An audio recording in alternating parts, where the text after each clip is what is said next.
బొత్స గారు జియో ఇష్యూ చేసే ముందల కనీసం జియో చదవలేదండి ఆయన.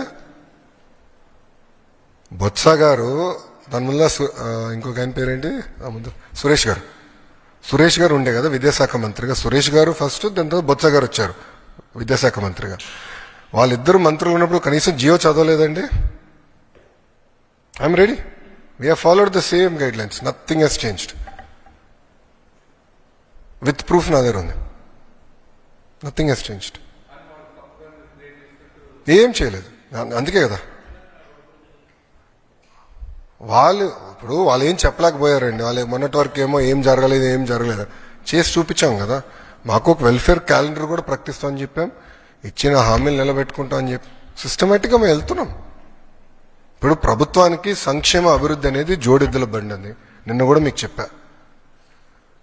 ప్రజలు మమ్మల్ని గెలిపించింది సంక్షేమం ఒకటే కాదు, ఉద్యోగాలు కల్పించండి కూడా కోరుతారు. మరి రోడ్లు బాగా చేయండి అంటారు. మాకు క్లియర్ మ్యాండేట్ అట్టిచ్చారు, ఇవన్నీ చేయండి, పెట్టుబడులు తీసుకురండి.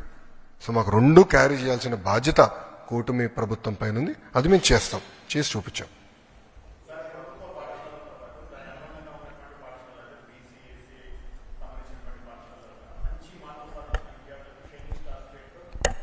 అవునండి, అవును.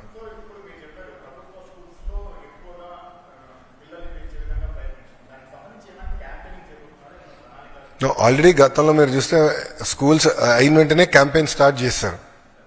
ఎవరు మా ఉపాధ్యాయులే క్యాంపెయిన్ చేశారు, వినూత్నంగా చేశారు.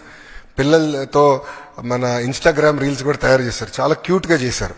ఒక ప్రోగ్రామ్ ఆల్రెడీ చేశారు, దానిపైన ఒక ఫోకస్ పెట్టుకుంటాం. బట్ క్వాలిటీ ఇంప్రూవ్ చేసి పిల్లలు తీసుకురావాలనేది మా లక్ష్యం. అంతేగాని వేరే వాళ్ళని హెరాస్ చేసి పిల్లలు తీసుకురాలేదు కాదు మా లక్ష్యం. నాణ్యత పెంచాలి, లెర్నింగ్ అవుట్కమ్స్ ఇంప్రూవ్ చేయాలి, మార్క్స్ ఇంప్రూవ్ చేస్తేనే నేను ఈ విద్యా వ్యవస్థల్లో న్యాయం చేసినోడు అవుతా.